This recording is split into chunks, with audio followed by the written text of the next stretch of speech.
আসসালামু আলাইকুম সবাইকে, welcome to my another new blog.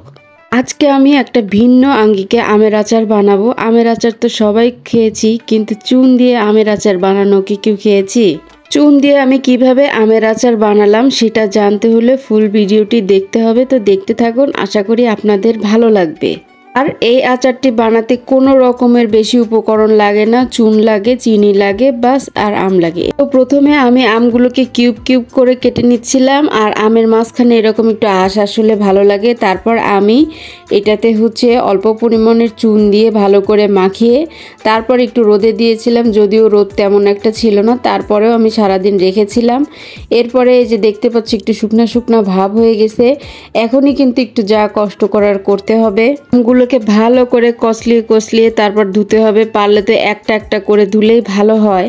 অনেক ছোট থাকতে একটা আন্টির বাসায় খেয়েছিলাম, উনি বলেছিল যে এটা চকলেট আচার। তো তারপরে আমি জিজ্ঞাসা করেছিলাম যে আন্টি আপনি এটা কিভাবে বানান?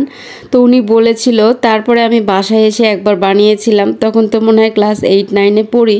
আচারে কেন এভাবে চুন দিয়ে মাখিয়ে রাখে এটা আমি জিজ্ঞাসা করতে ভুলে গেছিলাম। তবে আমার কাছে মনে হয় যে হয়তোবা দেখতে ধবধবে লাগবে, আর আমের আচারটা যখন বানাবো তখন হয়তোবা আমটা গলে যাবে না, এই জন্য হয়তোবা চুন ইউজ করা হয়।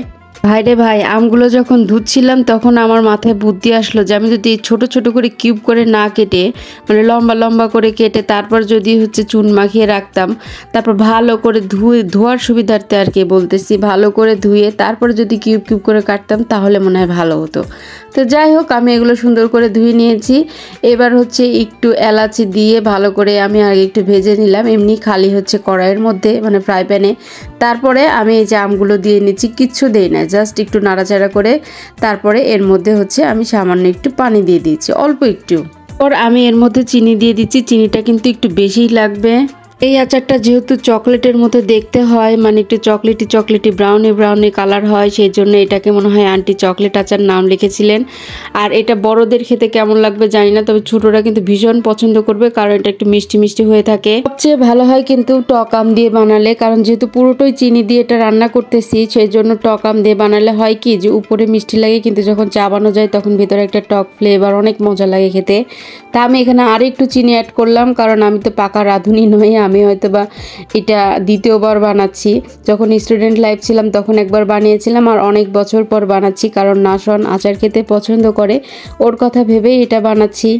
এরপরে আমি এর মধ্যে সিরকা দিয়ে দিব, ভিনেগার, এই 2 চামচের মতো দিলেই হবে, বেশি একটা দেওয়ার দরকার নেই।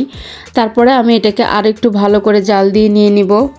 শিরাটা যখন একটু ঘন হয়ে আসবে, একতারের মতো হবে, আর যখন এই যে আমের কালারটা চেঞ্জ হয়ে যাবে তখনই আমরা বুঝবো যে আচারটা হয়ে গেছে।